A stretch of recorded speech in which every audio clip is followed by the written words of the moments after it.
They're no Dick Van Dyke, thankfully. Welcome to WatchMojo UK, and today we'll be counting down our picks for the top 10 British characters played by non-British actors. Before we begin, we publish new content every day, so be sure to subscribe to our channel and ring the bell to get notified about our latest videos. For this list, we'll be taking into consideration entries from films only, with the most memorable performances that don't just focus on the accent. Also, they have to be strictly British characters and not fantasy dwellers, such as Lord of the Rings or Game of Thrones characters.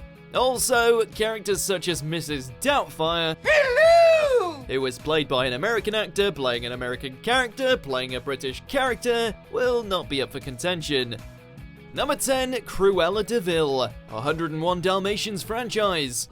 Anita, those dazzling dogs. A truly spotless performance here by Glenn Close as everyone's favourite yet most dreaded fashion designer. Born in Greenwich, Connecticut rather than Greater London, we all forgot Close wasn't British when she transformed into one of British cinema's most iconic villains. Take the drawing from Anita and hand it to me. Is that difficult? We simply can't imagine her being played by anyone else, especially with the Hollywood smile added to the mix by Miss Close.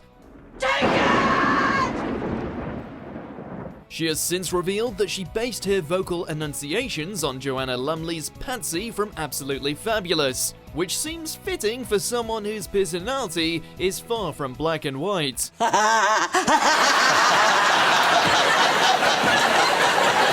Number 9, Lara Croft. Lara Croft Tomb Raider franchise. Return the iron to the stone's embrace. The wheel of heaven will turn. This game-to-film adaptation may have had viewers split in terms of how well it was received, but that's not to say the starring role didn't play it well. Angelina Jolie, who hails from the state of California, embodied the cinematic rebirth of this iconic pixelated powerhouse. Her English accent wasn't all that bad either, perhaps down in part to her marriage with Trainspotting actor Johnny Lee Miller. Right on target. Thank you, boys. Over and out. Despite being remade in 2018 with the Swedish Alicia Vikander in the lead, many will still consider Angelina to be the best and original Lara Croft. Get them out of here. Number 8, Margaret Thatcher, the Iron Lady. The right honourable gentleman could perhaps attend more closely to what I am saying. Although some hardcore Thatcherites may have been furious at the casting of an American in such a role, there was no need to panic.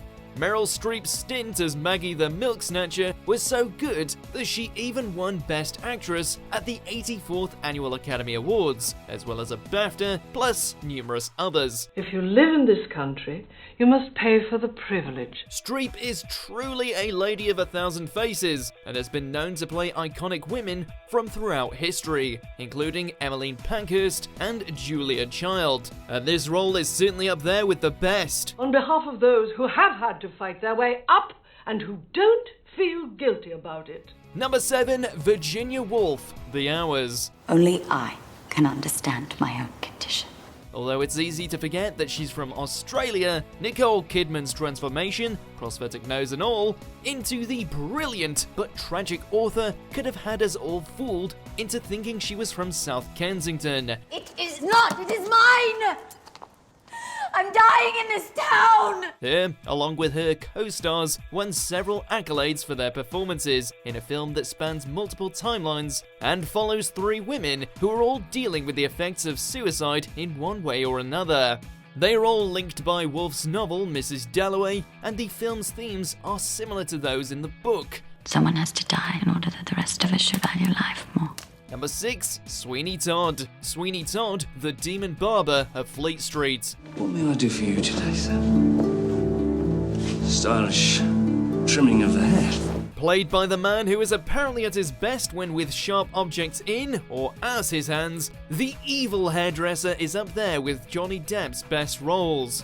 This murder-happy musical set in 19th century London is as gruesome as it is great, and the titular character remains captivating for the duration, although still not as creepy as his Willy Wonka.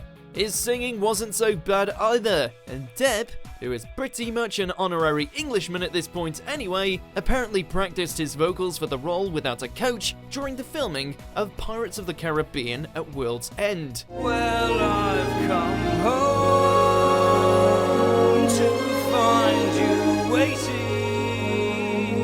Number 5. Austin Powers. Austin Powers franchise. Oh, behave. Yeah. He has graced our screens with some of the best comedy characters to date, but arguably this big-toothed Lothario is his crowning glory. Although Canadian, Mike Myers not only spent time in England, but both his parents are actually Liverpudlian. Naturally, Myers drew on his British heritage to get into character, and the hairy, shagadelic double agent is quotable, lovable, and is never more than 5 minutes away from a good old-fashioned British innuendo. I think you're shagadelic, baby. You're switched on. You're smashing. Austin is an agent worthy of parodying James Bond, and his legacy lives on at fancy dress parties everywhere. Swinging 60s, here I come, baby, yeah! Number 4. Elizabeth I, Mary Queen of Scots. It's a fine day, isn't it? From all the way down under, this Aussie actor's transformation into the Tudor monarch was pretty extreme, a far cry from Harley Quinn in Suicide Squad.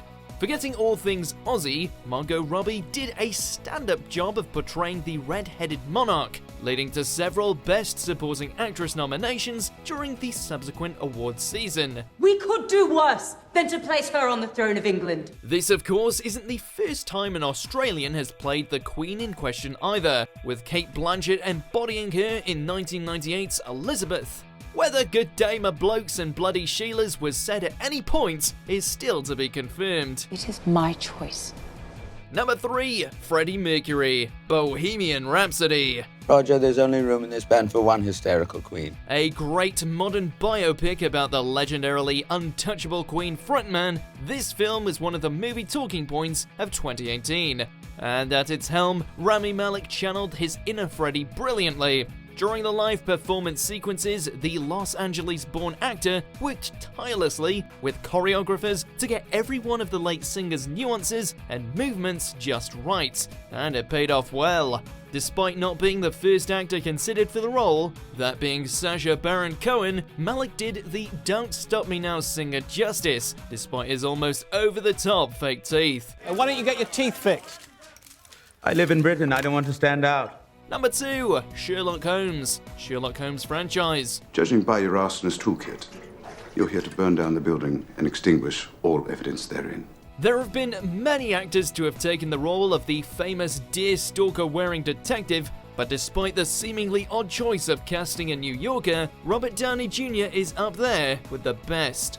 Adopting a very upper-class way of speaking, combined with his Hollywood features, Downey provided a fresh twist on Baker Street's revered consulting detective. My mind rebels at stagnation. Give me problems, give me work. It proved to be a good decision too, as his wide appeal managed to bring in an estimated $62.4 million on its first weekend in the US alone. Elementary, my dear Watson. You've never complained about my methods before. Before we unveil our top pick, here's some honourable mentions. So I was in a group called The Creatures, which was a skiffle group. I was in Lovely Lads. I'll get cracking on this appointment, then catch up with you. The story of our life, Jane? Just keep my martini cool. I grew up running on all fours. It changed the bone structure. That if you truly believe in your hearts that you are free, then I say we can win. Number 1. Bridget Jones, Bridget Jones franchise. Oi! Oi! She's awkward, she's unfortunate, she's fantastic, she's all of us. Bridget is one of UK cinema's most beloved characters, and she isn't even played by a British person. All in all, Renee Zellweger's accent is pretty good and far removed from Texas, as are her mannerisms, and thanks to 2 follow-ups from the first installment, there is plenty of Bridget Jones to go around. I like you. Very much.